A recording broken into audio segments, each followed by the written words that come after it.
سڵاو بینەرانی خۆشەویستی تەلەڤیزیۆنی کۆمەڵە لەگەڵتانم بۆ پێشکەشکردنی گەشتی هەواڵەکانی ئەمڕۆی سێشەمە سەرتاش سەردێڕی چەند هەوا ناڕەزایەتی دەستفرۆشانی هەرسین لە ئازڕوخانی دەکەکانیان بەیانیە ئەنجومەنی سەنفی فەرهەنگیانی شابات سەبارەت بە پادگانیکردنی مەدرسەکان لە سێدارەدانی نهێنی حەمید حسێن نەژاد حەیدەرانلو و 5 بەندکراوی دیکە لە ئێران گیان لە دەستدانی ژنێکی دووگیان بەهۆی هەڵەی پزیشکی لە مەریوان بەیانەی سەندیکای کرێکارانی شرکت واحد سەبارەت بە پۆلیسیکردنی قوتابخانەکان مانگرتنی خوێندکاران لە زانکۆی زانیاری پزیشکی سیرجان و ناڕەزایەتی چالاکانی مافی مرۆڤی تورکیا لە ئاسقەدەقەی سزاریان بۆ ژنە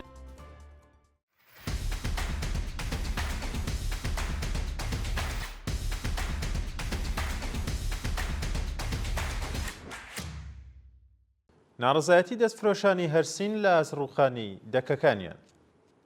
ڕۆژی دووشەمەیەکی گوڵانی 1404 هەتاوی مامورانی شارەوانی و هێزە ئینتیزامیەکانی هەرسین هێرشیان کردە سەر شوێنی کەسابەتی دەستفرۆشان لە سێڕێیانی ئەو شارە و دەکەی کاسبکارانیان ڕوخان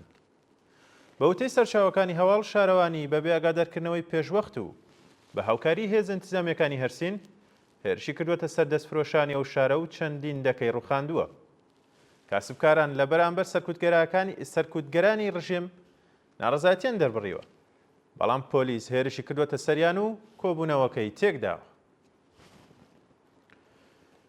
بەیانەی ئەنجومەنی سەنفی فەرهەنگیانی شابات سەبارەت بە پادگانیکردنی مەدرسەکان ئەنجومەنی فەرهەنگیانی شابات لە بەیاننامەیەکدا ڕێکەوتنامەی نێوان وەزارەتی ئامۆزش و پەروەرش و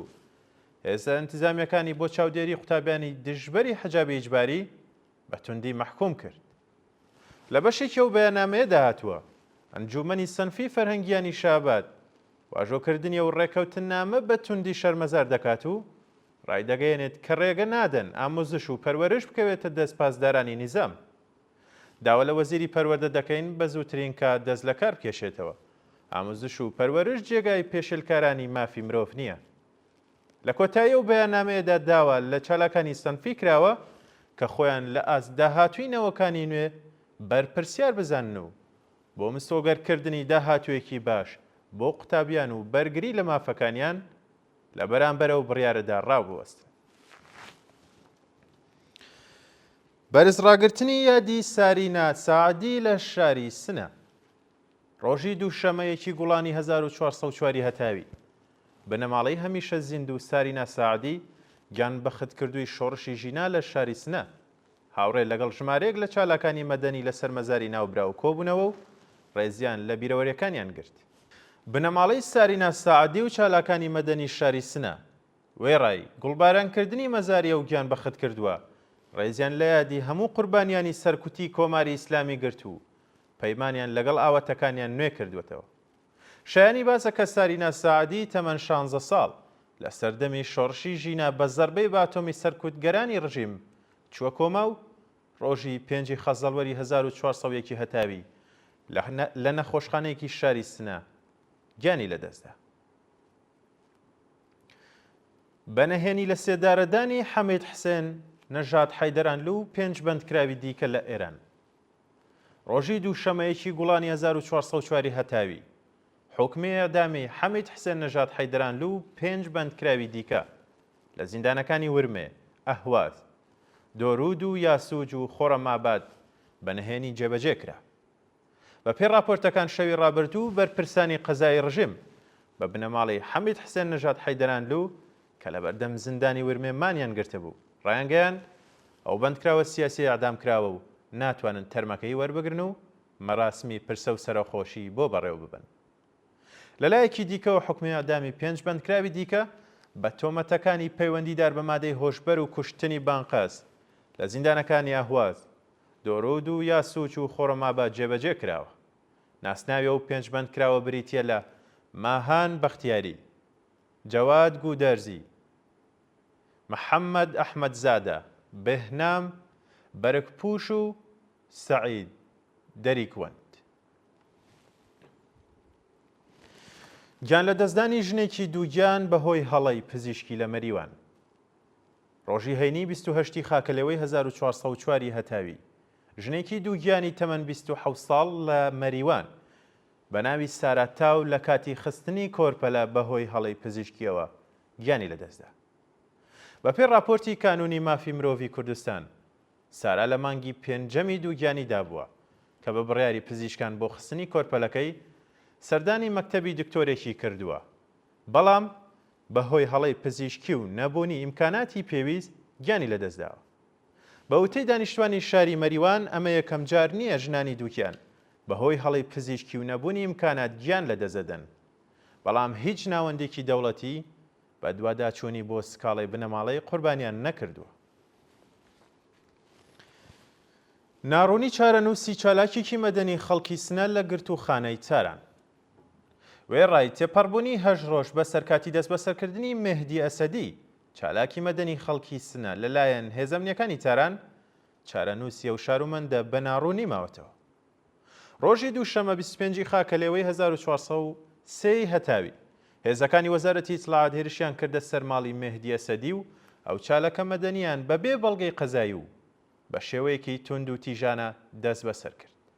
تا کاتیدا ڕشتنی ئەم هەواڵە هیچ زانیاریەک لەسەر هۆکاری بەندکران و شوێنی ڕاگیرانی لەبەردەستدا نییە.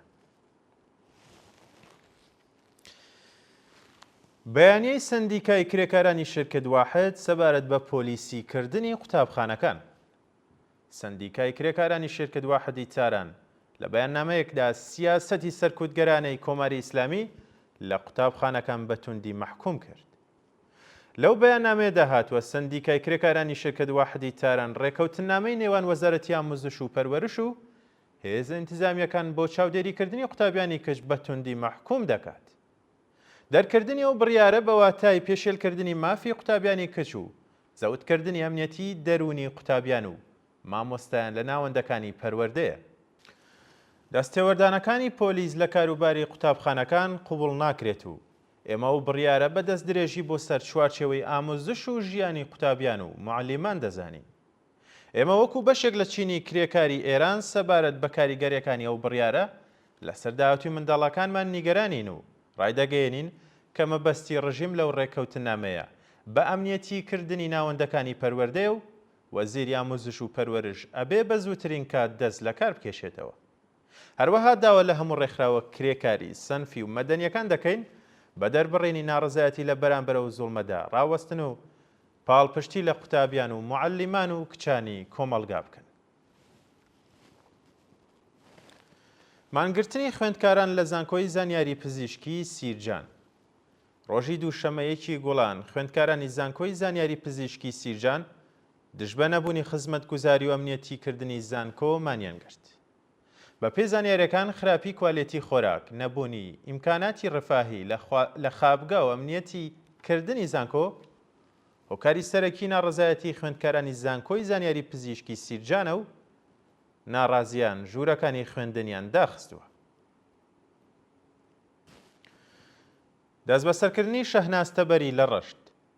شەهناز تەبەری چالاکی سیاسی تەمەن 6 ساڵی خەڵکی ڕەشت لەلایەن هێزە ئەمنیەکانەوە دەست بەسەر و بۆ زیندانی لاکان گوازرایەوە. بە پێزانیاریەکانی ئیدارەی ئیتلاعاتی ڕەشت شەهناز تەبەریان بە تەبلیغ دژی نظام تەوبەتبارە و وێڕای زەوتکردنی هەموو کەلوپەلە شەخسیەکانی ناوبرا و کچەکەی ئەو چالەکە سیاسیان دەست بەسەر و بۆ زیندانی لاکان گواستوەتەوە. جێگای ئاماژەیە کە ئەو چالەکە سیاسیە پێشتریش چەند جار دەست بەسەر و زیندانی کرابوو. سەپاندنی سزای زیندان بەسەر حسێن ڕەمەزانپور چالاکی سەنفی بۆ ژنۆر. حسێن ڕەمەزانپور چالاکی سەنفی فەرهەنگیان و ئەندامی دەستەی بەڕێوەبەرایەتی کانونی سەنفی فەرهەنگیانی خۆراسانی شومالی لەلایەن لقی 105 دادگای ئینقلابی بۆژنۆر بە 2 ساڵ زیندان مەحکوم کرا. مانگی جۆزەردانی ساڵی 1403 هەتاوی حسێن ڕەمەزانپور بە پێبەندی ئەلکترۆنیەوە لە زیندان ئازاد کرا و لە ڕۆژانی ڕابردووشدا لەلایەن دادگای ئینقلابی بۆژنۆردەوە بە تۆمەتی بڵاوکردنەوەی پڕۆپاگەندە بە مەبەستی تێکدانی بیر و ڕایگشتی بە 2 ساڵ زیندانی مەحکوم کراوە. گیان لە دەستدانی بەندکراوێکی سیاسی لە بێهبەهان. ئیبراهیم ئەبوعالی لە ناڕزایەتی بزوتنەوەی خەزەڵوەری 98 لە بێهبەهان ڕۆژی یەکشەمە سیوێکی خاکە لێوە بەهۆی نەخۆشی گیانی لەدەستدا. ئیبراهیم ئەبوو عەلی بە تۆمەتی تەبلیغ دژی نزام و تێکدانی ئەمنیەتی وڵات بە 5 ساڵ زیندان مەحکوم کرابوو، بەڵام بەهۆی نەخۆشی ماوەی بەندکرانەکەی بە شێوەی ڕایی کراوە لە دەرەوەی زیندان تێپەڕ دەکرد. شایانی باسە کە هەفتەی ڕابردووش 2 بەندکراوی سیاسی دیکە لەو شارە بەناوەکانی ئیبراهیم ئارامش و پەیمان سەمەدی لە دوو ڕووداوی گوماناوی هاتوچۆدا گیانیان بەخت کردبوو. ناڕەزایەتی چالاکانی مافی مرۆڤی تورکیا لە قەدەغەی سزاریان بۆ ژنانی دووگیان. ڕۆژی دووشەمەیەکی گوڵانی 1404 هەتاوی ڕێکخراوەکانی مافی مرۆڤ و چالاکانی مافی ژنانی تورکیا لە ئەسبڕیاری دەوڵەتی ئیسلامگەرای ئەردۆغان بۆ قەدەغەی نەشتەرگەری سزاریان بۆ ژنانی دووگیان ناڕەزایەتیان دەربڕی.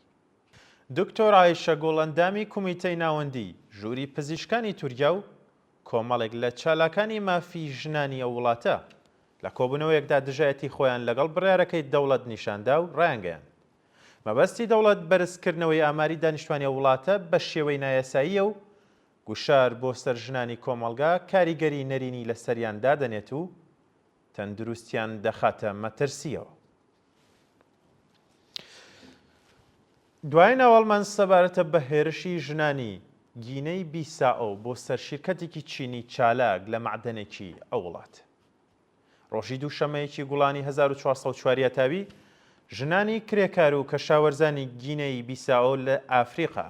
دژ بە چالاکی شرکەتێکی چینی لە معدەنێکی ئەو وڵاتە خۆپیشاندانیان کرد و هەموو کەلەوپەلەکانی خاوەنکاریان سووتاند. ژنانی کرێکە ڕایانگەیاندووە کە شیرکەتە چینیەکان بە شێوەی ناستاندار ئۆرانیۆم و بەردیاسنین لە معدەنەکانی وڵاتە دەرەهێنن و هەموو بەرهەمە کشت و کاڵیەکان لە ناو بردووە. بەهۆی پیسکردنی ئاوی خواردنەوە خەڵکی ئەو وڵاتە تووشی چەندین نەخۆشی بوون و داهاتی معدەنەکان بۆ کرێکاران و چینی هەژاری کۆمەڵگا سەرف ناکرێت.